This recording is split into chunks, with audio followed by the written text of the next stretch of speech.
Fala meu povo, tudo bem? Eu sou o professor Renato Amigo, seu professor de Química. É com muito prazer que eu te convido hoje para assistir o primeiro vídeo de uma nova série de vídeos, a série de revisão para os vestibulares de 2018. Isso mesmo, agora nós entramos aí na reta final de preparação. Você que acompanha o nosso canal, que acompanhou todas as aulas do bloco 1, bloco 2 ou bloco 3, agora eu presenteio você com uma série de vídeos de revisão para os principais vestibulares. A gente vai começar, evidentemente, com o Enem. Nós teremos 6 vídeos de revisão com os principais conteúdos que foram cobrados nos Enems dos últimos anos. Eu analisei o Enem de 2013 até o Enem do ano passado, de 2017, e a gente elencou aí 6 conteúdos que são sempre cobrados no Enem, que vamos tentar ajudá-los aí com essa pequena revisão. Primeiro eu vou falar um pouquinho da parte teórica, daquilo que você tem que prestar mais atenção nesse tipo de questão. Depois a gente vai lá para o vídeo de resolução de exercícios. Nessa mesma aula, a gente vai resolver 4 questões que foram cobradas aí nos últimos Enems e que falam sobre esses temas. Na aula de hoje, a gente vai falar um pouquinho sobre separação de misturas, que sempre acaba sendo cobrado no Enem. Então, de 2013, 14, 15, 16 e 17, nos últimos 5 anos, foram 9 questões que falavam sobre separação de misturas. Nada mais justo de que nas nossas aulas de revisão a gente inclua esse conceito, beleza? Bom, separação de misturas no Enem vem sempre associado a algum tipo de processo. Normalmente é o processo de um processo de limpeza da água, né? O processo de purificação da água, ou numa estação de tratamento de água ou numa estação de tratamento de esgoto. Um outro processo que o Enem costuma gostar de adotar é o processo de produção dos derivados de petróleo, isso mesmo, a destilação fracionada. Então, ou com a análise com o olho mais aí para o tratamento de água, ou com o olhar aí mais para a obtenção dos derivados de petróleo, separação de misturas é um assunto que sempre se cobra muito no Enem. Então, o que você tem que fazer em primeiro lugar de tudo? Verificar se a sua mistura é uma mistura homogênea ou heterogênea. Por quê? Porque dependendo do tipo de mistura, você tem métodos diferentes para poder fazer a separação. Bom, métodos de separação de misturas heterogêneas. A gente vai olhar para o aspecto físico da nossa mistura. É uma mistura de sólidos? É uma mistura de sólido com líquido? É uma mistura de líquidos ou é uma mistura de gás com sólido? Bom, se você conseguir identificar isso, fica muito mais fácil escolher o método adequado. Nós elencamos alguns métodos que são muito cobrados e que são mais importantes que você conheça. Para misturas heterogêneas de sólido e sólido, os métodos mais importantes são separação magnética, quando um dos sólidos sofrer a atração de um ímã, então você usa o ímã para fazer essa separação, e a dissolução fracionada, que não vai conseguir efetivamente separar a sua mistura, mas vai preparar para que você faça os outros passos para a separação dos componentes. O que é a dissolução fracionada? É quando a gente adiciona um líquido, né, nessa nossa mistura de sólidos, e esse líquido dissolve um dos sólidos. Exemplo clássico, areia e sal. Se eu jogo água, a água dissolve o sal e não dissolve a areia. Portanto, eu consigo fazer uma prévia separação entre sal e areia. Só que o Enem nos últimos anos ele tem cobrado, né, o mesmo método, mas com outras substâncias. Então, de repente, ele pode colocar substâncias que você nunca ouviu na vida, mas ele vai te dar uma tabelinha e vai dizer, olha, por exemplo, o disulfeto de carbono dissolve a substância X, mas não dissolve a Y. Então, ele está te dando uma dica que você tem que usar a dissolução fracionada. Não necessariamente vai ser com água, com sal e areia, usando água. Você pode usar um outro solvente, mas tem que ter na cabeça, dissolução fracionada, o solvente dissolve apenas um dos componentes, ou seja, apenas uma fração da sua mistura. Por isso que é dissolução fracionada. Beleza? Então, para sólidos são esses métodos. Bom, se eu faço uma dissolução fracionada, automaticamente eu dissolvi um dos sólidos, e aí eu tenho uma mistura que tem o líquido com um dos sólidos dissolvido e o outro sólido sem dissolver. Quais são os métodos que eu uso para isso? Para separar esse tipo de mistura? Em Em um laboratório, uma mistura sólido-líquido vai ser separada sempre por filtração, tá certo? Em uma indústria, né, num processo industrial, eu posso fazer essa separação por decantação. Então, decantação e filtração são os métodos mais importantes para a separação de misturas heterogêneas sólido-líquido.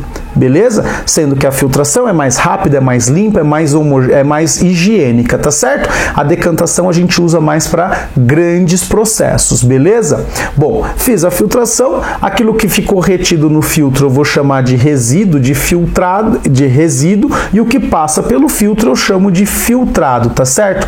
Uma coisa que você tem que saber é que água e sal, ou seja, uma mistura homogênea, não se separa por filtração. Isso é uma coisa que muito aluno costuma colocar nas alternativas e acaba errando por conta disso, tá certo? Você só vai separar com filtração misturas heterogêneas, beleza? Agora, se essa mistura heterogênea for de dois líquidos, por exemplo, gasolina e água, gasolina, óleo e água, azeite e água, o que a gente faz para separar?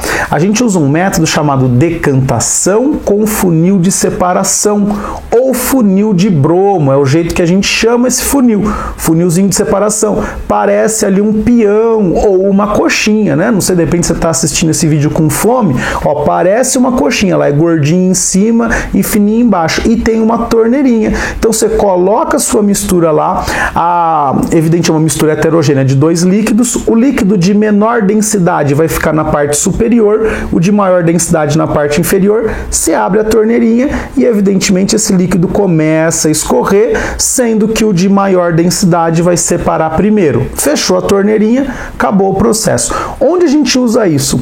Para calcular, para determinar o teor de álcool, de etanol na gasolina, né? Para fazer lá a aferição da qualidade da gasolina em um posto. Porque o que acontece? Nossa gasolina, ela tem a adição de etanol. O etanol é adicionado à gasolina. E como que eu determino o teor de etanol na gasolina? Eu simplesmente pego um volume X, de repente 50 ml dessa gasolina, que tem etanol, e coloco 50 ml de água. O etanol, apesar de misturar na gasolina, ele tem uma afinidade maior com a água. Então ele prefere estar misturado com a água. O que vai acontecer então? A água extrai o etanol que estava misturado na gasolina. Evidentemente, se você colocou 50 ml de água, o volume vai aumentar um pouquinho, sei lá, vai para 65. Então, o que aconteceu? Daqueles 50 ml de gasolina, você extraiu 15 ml de etanol. Peraí, se eu tinha 50 ml e extraí 15, eu consigo calcular qual é a porcentagem de etanol que eu tinha na minha mistura, beleza? Então, esse método da decantação com funil de separação, ele pode ser aplicado nessa determinação da qualidade do etanol. Também pode ser aplicado para separar uma mistura de água e óleo. Lembra só que você nunca pode ter um sólido não dissolvido na decantação com funil de separação, simplesmente porque o sólido vai entupir a torneirinha do seu equipamento para decantação, beleza? Do seu funil de decantação. Por fim, se eu tiver uma mistura heterogênea onde eu tenho um gás e um sólido, a gente utiliza a filtração. O principal exemplo disso são os filtros de carro, os filtros do ar-condicionado e o aspirador de pó que você tem em casa. O aspirador de pó está sugando o ar e está fazendo uma filtração, mas aí é uma filtração a vácuo, porque é uma filtração forçada e mais rápida, beleza? Quer saber a decantação rápida também, como é o nome? A gente chama de centrifugação. Fica lá girando, o componente sólido se deposita no fundo do recipiente, beleza? Finalizamos as misturas heterogêneas, vamos para as homogêneas. Misturas homogêneas. Se a mistura for de sólido e líquido, água e sal, por exemplo, você pode ou não querer o solvente, querer reaproveitar a água. Se você não quiser reaproveitar a água, você não vai fazer nada, deixa o sol lá esquentando, evaporando o solvente evapora, o que sobra lá no fundo? O sólido separadinho. Isso a gente usa muito em salinas, tá certo? Onde a gente tem o sol aquecendo e a água evaporando, beleza? Se por um acaso eu colocar um anteparo, né, em cima dessa minha mistura, a água evaporou, vai bater no anteparo, vai condensar. Esse anteparo geralmente ele é inclinado para quê? Para as gotículas de água escorrerem. Então eu posso até purificar a água do mar assim. Demora, mas eu consigo fazer. Agora, se eu quiser necessariamente aproveitar o solvente, o que eu faço? Uma destilação simples. Então você vai fazer o aquecimento dessa mistura até o ponto de ebulição da mistura, né? Nessa ebulição ele vai passar por um tubinho condensador, que é tipo um cano. Imagina uma garrafa PET que você tem aí e um canudinho dentro dessa garrafa PET, mas atravessando a garrafa. Então o vapor vai passar por dentro desse canudinho, vai ser resfriado e ele vai voltar para o estado líquido. Eu tenho um tubo condensador que vai ter a condensação do vapor de água, beleza? Isso aí é destilação simples, quando eu tenho uma mistura de um sólido com um líquido. E a destilação fracionada? Quando eu tenho a mistura de líquidos que diferem em ponto de ebulição. Então eu aqueço essa mistura, quando eu atinjo o ponto de ebulição do líquido de menor ponto de ebulição, ele vai começar a entrar em ebulição, vai simplesmente separar, aí a temperatura fica constante durante a ebulição. Quando a temperatura voltar a aumentar, eu já sei que esse primeiro líquido de menor ponto de ebulição já foi destilado. E aí, dou sequência no aquecimento, o líquido de maior ponto de ebulição também vai sofrer o fenômeno da ebulição, vai passar para o estado gasoso e vai ser recolhido lá do outro lado na forma líquida, beleza? Bom, então a gente finalizou aí essa parte teórica. Se você quiser um pouquinho mais aprofundado, é só entrar lá no bloco 1, as aulas de Química Geral, que a gente tem todas essas explicações um pouco mais detalhadas. Agora nós vamos para a prática. Vamos fazer 4 exercícios sobre separação de misturas, beleza? Fala galera, então agora nós vamos fazer a resolução da nossa revisão Enem, resolução de exercícios, aula 1, separação de misturas. Essa questão caiu no Enem de 2017. A farinha de linhaça dourada é um produto natural que oferece grandes benefícios para o nosso organismo. A maior parte dos nutrientes da linhaça encontra-se no óleo dessa semente, rico em substâncias lipossolúveis, solúveis em gordura, tá certo? Com massas moleculares elevadas, então é uma substância que é solúvel em gordura e é bastante pesada.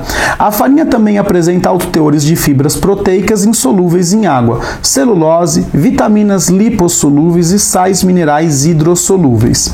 Considere o esquema que resume o processo de separação dos componentes, dos componentes principais da farinha de linhaça dourada.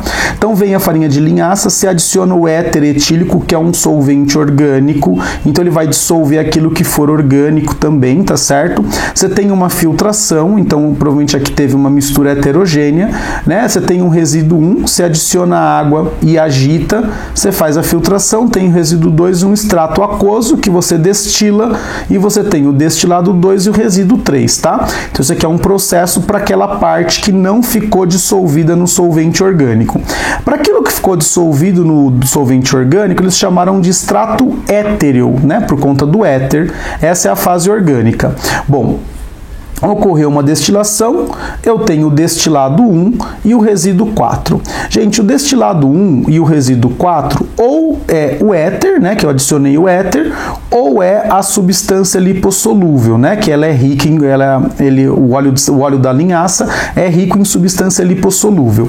Veja bem, a massa molecular é elevada. Se a massa molecular é elevada, na hora da destilação ele vai ter uma massa maior que o éter, então ele vai ser o resíduo 4. Então, o nosso óleo de linhaça, que é o objetivo da pergunta, né? Ele está falando, o óleo de linhaça será obtido em qual fração? Então, vamos lá. Ele não pode ser obtido no destilado 2 nem no resíduo 3, porque ele não ficou dissolvido aqui nessa parte aquosa, tá certo? Ele vai ter que ser ou destilado 1 ou resíduo 4. Ele não pode ser o destilado 1 porque o éter etílico tem uma massa molar baixa, tá certo? Então ele vai ser destilado primeiro. Se eu destilei o éter, o que sobrou é o meu resíduo 4, que é o óleo de linhaça, a alternativa E de escola para a nossa primeira questão da revisão do Enem. Na segunda questão, também caiu no Enem de 2017, mas para a galera de Libras, tá certo? A figura representa a sequência de etapas de uma estação de tratamento de água. A água vem, passa por uma grelha, oxida, passa por um processo de coagulação e floculação, né? Esse processo é aquele que você adiciona o cal, né? Que vai deixar o meio básico, e depois você vai adicionar o sulfato de alumínio. O sulfato de alumínio em meio básico vai precipitar o hidróxido de alumínio, que vai começar a formar, esse precipitado é gel, né? E aí a sujeira vai aderindo no gel, vai formando os floquinhos e ele vai formando a nossa floculação. Esses flocos, eles vão decantar, tá certo? Depois disso a gente tem uma filtração, uma desinfecção, armazenamento e distribuição. Ele está perguntando qual etapa desse processo. A densidade das partículas é o fator determinante para a separação. É aqui na decantação, porque as partículas formadas, ó, elas são mais densas que a água e elas vão lá para o fundo do recipiente, tá certo? Então é depois da coagulação onde vem a decantação, que é a etapa importante que tem como propriedade, né, da matéria, o diferencial aí, a densidade, tá certo? Então o floquinho que é mais denso que a água, ele vai lá para o fundo do recipiente. Então é na decantação em que é importante a densidade das partículas como fator determinante. Então ficaria aí a alternativa C de casa para a questão de número 2, beleza? Questão de número 3 é uma questão que caiu aqui no Enem de 2014. Olha só. Para impedir a contaminação microbiana do suprimento de água, deve-se eliminar as emissões de efluentes e, quando necessário, tratá-lo com desinfetante. O ácido hipocloroso, HClO, produzido pela reação entre cloro e água, é um dos compostos mais empregados como desinfetante. Contudo, ele não atua somente como oxidante, mas também como um ativo agente de cloração.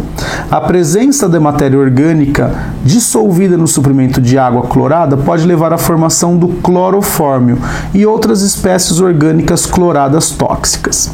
Visando eliminar da água o clorofórmio e outras moléculas orgânicas, o tratamento adequado é a... Então, como que a gente elimina as moléculas orgânicas presentes? A gente vai fazer uma absorção por carvão ativo. Então, o carvão, por afinidade química, tá certo? Ele vai absorver essas partículas, essas moléculas orgânicas. E ele vai, evidentemente, né, por conta dessa afinidade química, né? Então, imagina que as moléculas vão interagir, tá certo? Por afinidade química, então eu vou eliminar essas moléculas orgânicas que eventualmente estarão presentes na água. E onde a gente usa o carvão ativo? A gente usa o carvão ativo no processo de filtração. Então a gente filtra com o uso de filtros de carvão ativado, tá certo? Esse carvão ativado então vai interagir com as moléculas orgânicas por afinidade química, afinal de contas carvão é carbono, né? Então vai ter uma afinidade com as moléculas orgânicas. Nesse processo a gente elimina as moléculas orgânicas por interação com o nosso filtro que tem carvão ativo, tá certo? E o carvão vai ter essa interação por conta da interação entre as moléculas orgânicas e o carbono do carvão. Não pode ser a letra B, que é a fluoretação. Aqui a gente vai adicionar o flúor para evitar as cáries. A coagulação pela adição do sulfato de alumínio para formar os floquinhos lá para retirar a sujeira da água. A correção do pH, porque no processo o pH pode estar um pouco ácido, então o carbonato de sódio, que é o Na2CO3, né, vai deixar a água básica, porque isso aqui veio de uma base forte. A gente vai ver isso na aula 3, se eu não me engano, que eu vou falar sobre equilíbrio. E a floculação, né, a floculação é justamente para separar os floquinhos que foram formados com a sujeira que foi agregando lá no nosso sulfato no nosso hidróxido de alumínio em gel, que foi formado na precipitação. Então, a única alternativa correta aqui é a alternativa A, que é a filtração com o uso de filtros de carvão ativo. Beleza? A nossa última questão da revisão foi usada aí no Enem de 2016. Uma pessoa é responsável pela manutenção de uma sauna úmida. Todos os dias cumpre o mesmo ritual. Colhe folhas folhas de capim-cidreira e algumas folhas de eucalipto. Em seguida, coloca as folhas na saída do vapor da sauna, aromatizando conforme representado na figura. Então eu tenho um gerador de vapor e eu tenho as folhas. Ele pergunta qual é o processo responsável pela aromatização. Gente, você nunca ouviu falar disso na escola, né? Evidente que não, mas você com certeza na escola já ouviu falar de filtração, já ouviu falar de destilação, já ouviu falar de sublimação e de decantação, tá certo? Então, com os seus conceitos, você consegue chegar na resposta, tá certo? Porque nem tudo a gente consegue passar em 3 anos de ensino. Então, a gente passa os conteúdos para que você possa usar esses conteúdos e tentar aplicar em situações diferentes daquelas que nós apresentamos em aula. Bom, então eu tenho um gerador de vapor, o vapor vai passar pelas folhas e vai sair com o aroma. Então, o que o vapor está fazendo? O vapor está arrastando o aroma. Então, o vapor arrasta substâncias responsáveis pelo aroma. Então, a gente tem uma extração por arraste. Lembra, para ter filtração, eu precisaria ter um líquido e um sólido, tá certo? Para ter a destilação simples, eu precisaria ter uma misturinha homogênea. Sublimação, alguém aqui teria que sublimar, né? Ninguém está sublimando. E aqui na decantação sólido-líquido, eu precisaria ter a ação da densidade. Então você vê que nenhum desses outros métodos se encaixa aqui. Então o vapor passou e arrastou o aroma das folhas, né? Esse aroma já ia sair naturalmente. O que a gente está fazendo aqui só está acelerando esse processo, tá certo? Então a gente tem aqui uma extração por arraste, alternativa C de casa, e com essa questão a gente finaliza a nossa primeira aula de revisão, né? Sobre o Enem, revisão para o Enem 2018, e evidentemente que essa aula vale para a FUVEST, para a Unesp, para a Unicamp, porque todas elas podem cobrar, na verdade está no programa de todas as universidades, separação de misturas e métodos de separação de misturas. Eu espero sinceramente que você tenha gostado. Se chegou até aqui, eu peço que você se inscreva no canal, se não é inscrito. Se já for inscrito, eu peço que você curta aí no botão joinha, dê um joinha para a aula, dê uma curtida na aula. Se você conhece mais alguém que está se preparando para o Enem 2018, por favor, compartilhe esse vídeo nas suas redes sociais. Se tem alguma dúvida, sugestão, crítica ou elogio para o nosso canal, é só deixar um comentário aqui no YouTube mesmo ou enviar um e-mail para mim no quimicadoamigo@gmail.com, quimicadoamigo@gmail.com. Sempre que mandar o e-mail, dá uma avisadinha aqui nos comentários, que os comentários eu recebo com certeza. O e-mail pode ir para a caixa de spam, beleza? Então, se você se inscreveu, curtiu, comentou e compartilhou, só tenho que te agradecer e dizer beijo, tchau!